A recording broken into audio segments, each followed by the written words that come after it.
Novotel హోటల్లో ఒక ఆకుపచ్చని కుండవ శ్రీకృష్ణుని నివాసానికి కుచేలుడు వచ్చాడు. శ్రీరాముని కొలువులో వశిష్ఠుడు, విశ్వామిత్రుడు, వ్యాసుడు ఉంటే సత్యకామ జాబాలని కూడా ఒకడు ఉన్నాడు. ఇప్పుడు అనవసరంగా ఉమేష్ చంద్ర గారు సత్యకామ జాబాలని సదస్సుకు పిలిచాడు. నేనేం మాట్లాడాలో అర్థం కాని పరిస్థితి. మీ సత్యకుమార్ గారు, పెద్దలందరికీ ధన్యవాదాలు. ఈ తక్షశిల ఉమేష్ చంద్ర గారికి జై భీములు. ఈ రాష్ట్రానికి పెట్టుబడులు రావాలని, పెట్టుబడులు వస్తే రాష్ట్రం అభివృద్ధి చెందుతుందని రాష్ట్ర ప్రభుత్వం పట్టించుకోవటం లేదు కాబట్టి, లేదా రాజకీయ పార్టీలు కూడా పట్టించుకోవటం లేదు కాబట్టి, మనమైనా ఒక సమావేశం పెట్టి దీన్ని ప్రజల్లోకి తీసుకెళ్దామనుకునే ఈ తక్షశిల వారి ఉమేష్ చంద్ర గారి యొక్క అభిప్రాయానికి, మనోగతానికి ధన్యవాదాలు. ఇవాళ నేను ప్రెస్ క్లబ్లో నేను ఒక రౌండ్ టేబుల్ మీటింగ్ నిర్వహించాను. అనంతపురం నుంచి ఒక బాలికని కోడిపల్లి అనే గ్రామంలో కళ్యాణదుర్గం దగ్గర 23 సంవత్సరాల బాలికని 5 మానభంగం చేసి హత్య చేశారంట. వీళ్ళు పోలీస్ స్టేషన్ చుట్టూ తిరిగితే అక్కడున్న మంత్రి ఉషాచరణ్ ఆధ్వర్యంలో ఒక వ్యక్తిని అరెస్ట్ చేసి 4 తప్పించారు. ఆ ఒక వ్యక్తి బెయిల్ మీద వచ్చాడు.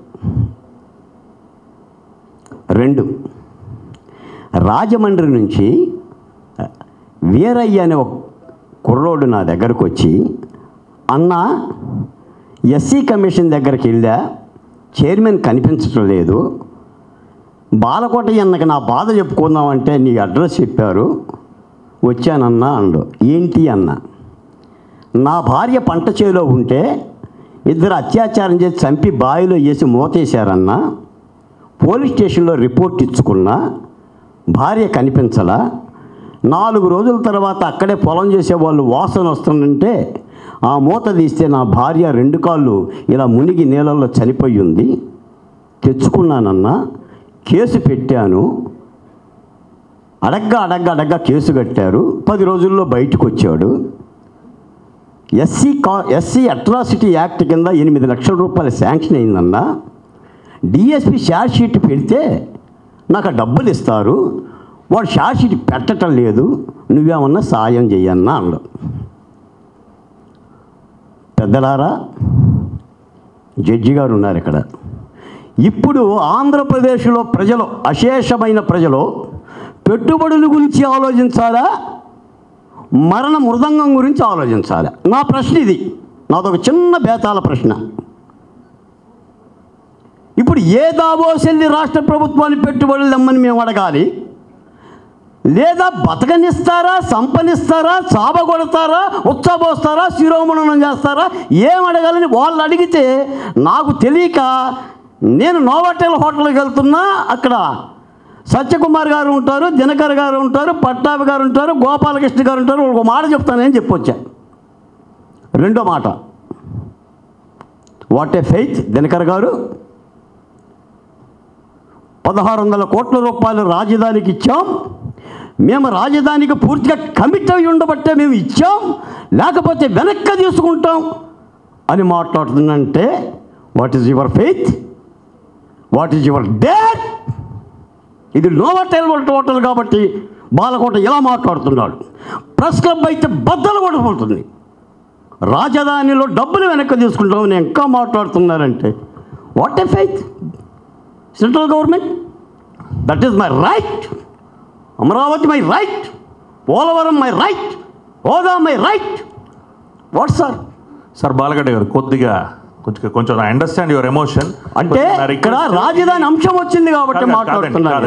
సమాధానం చెప్తారు దినకర్ గారు, చెప్తారు దినకర్ గారు నాకు సమాధానం చెప్తారు. ఆయన సీనియర్ పొలిటీషియన్ కాదు. ఓకే కొంచెం నేనేం ఇబ్బంది పడ్డాను, కొంచెం సంయమనం పాటించి. నేను ఇబ్బంది ఏం పెట్టను, ఆయన ఇబ్బంది పడ్డావు. లేదు ఆయన చెప్తాడు. బాలకోట గారు ప్లీజ్ కొంచెం, అంటే నాకు కొంచెం లోవర్ టోన్తో కొంచెం సంయమనం పాటించండి. Okay request. నేను ఉండండి సార్, 1600 కోట్లు రాజధానికి కమిట్మెంట్ లేకపోతే 1600 కోట్ల రూపాయలు మేము వెనక్కి తీసుకునే వాళ్ళం కదా అని మీరు అన్నారా అనలేదు ఇప్పుడు సభలో?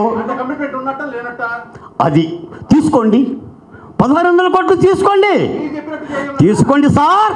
మీ డబ్బులు అక్కర్లే రాజధానికి, బీజేపీ డబ్బులు అక్కర్లా. అది కరెక్ట్ కాదు సార్. మీరు ఏంటి సార్ దయచేసి ఏంటి సార్ ప్లీజ్ తీసుకుంటారా వెనక్కి? రాష్ట్రానికి ఏం చెప్తారు?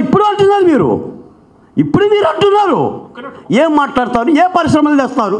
నేను అడుగుతున్నాను కేంద్ర ప్రభుత్వాన్ని, మీరు ఎన్ని పరిశ్రమలు పెట్టారు చెప్పండి. బాలకోట గారు మాట ప్లీజ్ దయచేసి కొంచెం నెమ్మదిగా మాట్లాడి. మీరు కేంద్ర ప్రభుత్వంలో ఎంత బలం ఉన్నా, మీకు ఎంత బలగం ఉన్నా ఆంధ్రప్రదేశ్ కూడా బెదిరిస్తారా? బాలకోట గారు డీవియేట్ అవ్వద్దు దయచేసి. నేను రాష్ట్ర ప్రభుత్వం దావోస్ గురించి మాట్లాడి అదే కమిట్మెంట్ మీద దినకర్ గారు నిలబడ్డారు. అదే కమిట్మెంట్ మీద నిలబడ్డారు. నేను ముగించేస్తాను. ముగించక్కర్లేదు, ఆగాయా నువ్వు? నేను చెప్తున్నాను విను. నువ్వు గట్టిగా అరవాల్సిన పని లేదు. నీ పాయింట్ని స్ట్రాంగ్గా స్లోగా అపీల్ చేయండి. రామకృష్ణ ఒకటే వినండి, ఒక్క నిమిషం. బాలకోట, నీకంటే ఆవేశాలు చాలామందికి ఉన్నాయి, వాళ్ళకి బాధలు ఉన్నాయి. అండ్ ఇండివిజువల్గా క్వశ్చన్ మాకు జనరల్గా ఇప్పుడు నేను మాట్లాడాను, నేను చాలా ఆవేశాన్ని అంచుకొని మాట్లాడాను. ఆంధ్ర రాష్ట్రంలో విడిపోయిన తర్వాత 5000 కోట్లు నాకు నష్టం జరిగింది. కానీ కేకలేస్తే ఉపయోగం లేదు, సమస్య పరిష్కారం. వాళ్ళకుండే లిమిటేషన్స్. ఓకే రామకృష్ణ అన్న అర్థం నిదానంగా ఓకే. గుడివాడలో జాలాది రాజారావు గారని ఒక రచయిత ఉన్నాడు. ఇప్పుడు సావధానంగా చెప్తున్నా. కోత నేర్చినోళ్ళ కులం కోకిలంటారా, ఆకలేసి అరిచినోళ్ళు కాకులంటారా అని అంటాడు ఆయన. నా కులం కాకుల కులం పట్టాభి గారు. నాకు కేకలేయటమే బొచ్చు, కోత రాదు. అది జాతికున్న లక్షణం, నా జాతికున్న లక్షణం. నేను హత్యల గురించి మాట్లాడుతున్నా, శిరోముండనాల గురించి మాట్లాడుతున్నా. ఢిల్లీలో ఉన్న ఎస్సీ కమిషన్ దగ్గర కాళ్ళ వేళ నేను తిరిగా. నాకు ఏ తలుపు కనిపించలా. నాకు ప్రభుత్వం కనిపించినప్పుడు, ఒక కేంద్ర ప్రభుత్వం నా కళ్ళ ముందు ఉన్నప్పుడు మాట్లాడాల్సిన ధర్మం నా మీద ఉందని మాట్లాడుతున్నా. నేను మాట్లాడకపోతే ఏ అనంతపురం వాడు మాట్లాడతాడు రామకృష్ణ గారు? ఏ రాజమండ్రి వాడు మాట్లాడతాడు? వినాలి కదా పెద్దలు. ఈ పెద్దలు అటు చెప్పాలి కదా, చెబుతారని ఒక ఆశ. ఆంధ్రులు కదా, ఆంధ్రప్రదేశ్కు సంబంధించిన నాయకులు కదా, భావి కాలంలో రాజ్యాధికారానికి వచ్చే పార్టీలు కదా. తప్పే ఉంది? నేనేమి ఇబ్బంది పడను మిత్రులారా.